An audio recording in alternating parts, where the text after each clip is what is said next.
I wanted to do something that required dedication. And when you get involved in a big event like the Marathon des Sables, it's something completely different. It requires a professional, and that's why I came to you.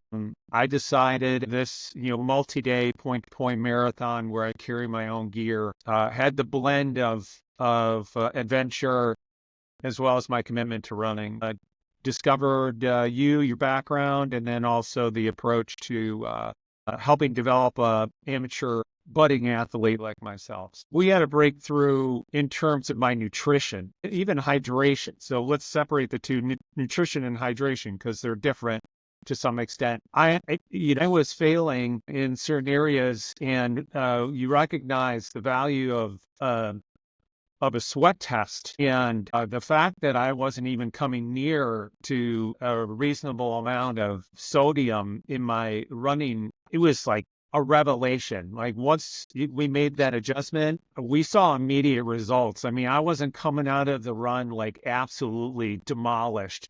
That was remarkable. The other thing was the true appreciation for on the nutritional side for carbohydrates. It was a little bit of a learning process, but you know, at the end, it was like I know what I need now. Like we worked through that, and through your coaching, we were able to establish those.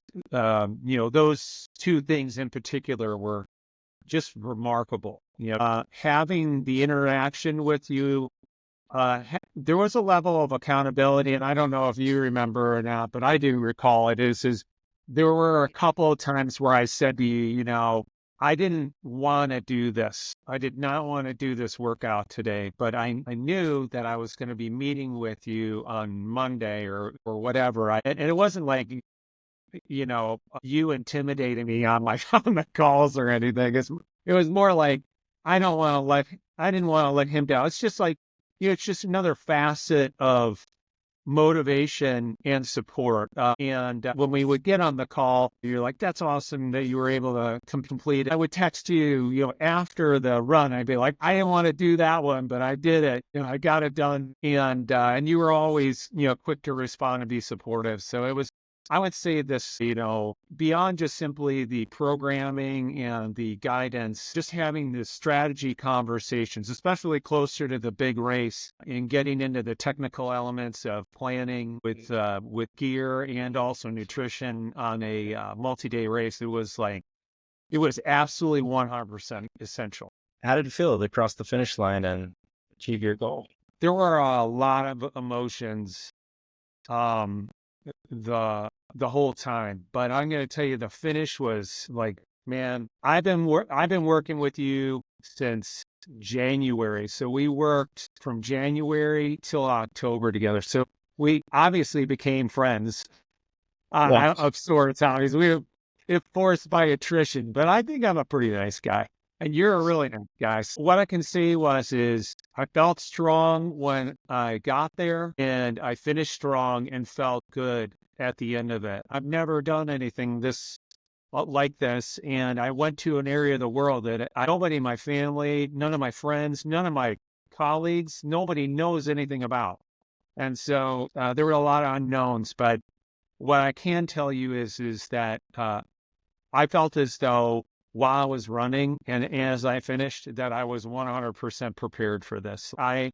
At no time did I feel as though I should have done something else. And in fact, my finish was remarkable. I did not plan for how I finished, which was very much stronger than I anticipated. And so, yeah, it was a great feeling. My initial goal was, let's just finish this race. Let's survive it. The stretch goal was run the whole thing. It was a delight that I started running it and I didn't stop running it. It was good. I hit my goals and I exceeded them as well. So that's what was remarkable, to finish the way I did, and in the top 20. Awesome. Yeah. That's 100% the training. I mean, my efforts, but our training plan that we Mhm. worked. There's no way I did well beyond survival. Let's just put it that way. With your help. Well, thank you. You did an incredible job. It's definitely an accomplishment. So again, congratulations and well done.